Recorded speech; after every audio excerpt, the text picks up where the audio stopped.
خبر شامل کرتی ہیں ہمارے نمائندہ محمد اویس کی۔ جماعت اسلامی کے جنرل کونسلر نامزد امیدوار وارڈ نمبر 4 سے نذیر عرف پپو اور وارڈ نمبر 4 کے سابقہ کونسلر محمد طفیل راجپوت میڈیا سے بات کر رہے ہیں۔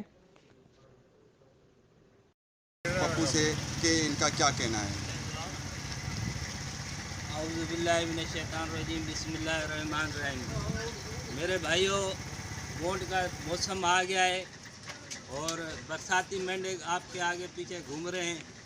ہوشیاری کرنا، یہ وہی لوگ ہیں جو آپ کے روڈوں کے پیسے کھا گئے، آپ کے ڈرینج کے پیسے کھا گئے، آپ کے واٹر سپلائی کے پیسے کھا گئے، آپ کو کہیں کا نہ چھوڑا، گند میں رکھا انہوں نے، اور اب دوبارہ آئے، اب دوبارہ آپ کو بیوقوف بنانے آئے۔ آپ ہوشیاری کرنا، یہ دوبارہ 5 سال کے بعد آئیں گے، ابھی یہ نہیں آئیں گے، ابھی یہ 5 سال کے بعد ہی آئیں گے۔ ہمارے ساتھ اس وقت سابقہ کونسلر طفیل راجپوت بھی موجود ہیں۔ آئیے مزید جانتے ہیں کہ اس حوالے سے ان کا کیا کہنا ہے۔ بسم اللہ الرحمن الرحیم۔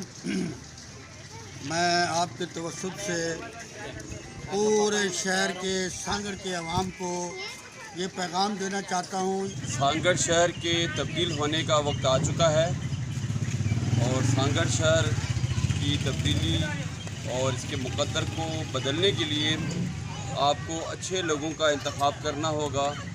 شہر بھر کے 12 وارڈوں میں جہاں اچھے لوگ کھڑے ہیں، جن کو آپ دیانتدار، امانت دار سمجھتے ہیں، ان کو آپ ووٹ دیں، کیونکہ ووٹ آپ کے پاس ایک امانت ہے اور آپ کی طرف سے ایک گواہی ہے، آپ کی طرف سے مطلب اس کے لیے شہادت ہے۔ تو آپ اچھے لوگوں کا انتخاب کر کے اچھے لوگوں کو ووٹ دیں۔ وارڈ نمبر 3 اور 4 کے اندر جماعت اسلامی پاکستان کے امیدوار محمد اسامہ حسین راجپوت اور نذیر احمد پپو عرف پپو آپ کے سامنے امیدوار کے طور پہ کھڑے ہیں۔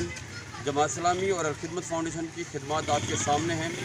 باوجود ہم بغیر اقتدار کے الحمدللہ عوام الناس کی خدمت کرتے ہیں، اور یہ دونوں میرے نمائندے ایسے ہیں کہ انشاءاللہ 24 گھنٹے جب بھی آپ ان کا دروازہ کھڑکائیں گے، یہ آپ کو ملنے کے لیے تیار ہیں اور آپ کے مسائل کو حل کرنے کے لیے ہر وقت تیار ہوں گے۔ تو میں وارڈ نمبر 3 اور 4 کے غیور عوام سے یہ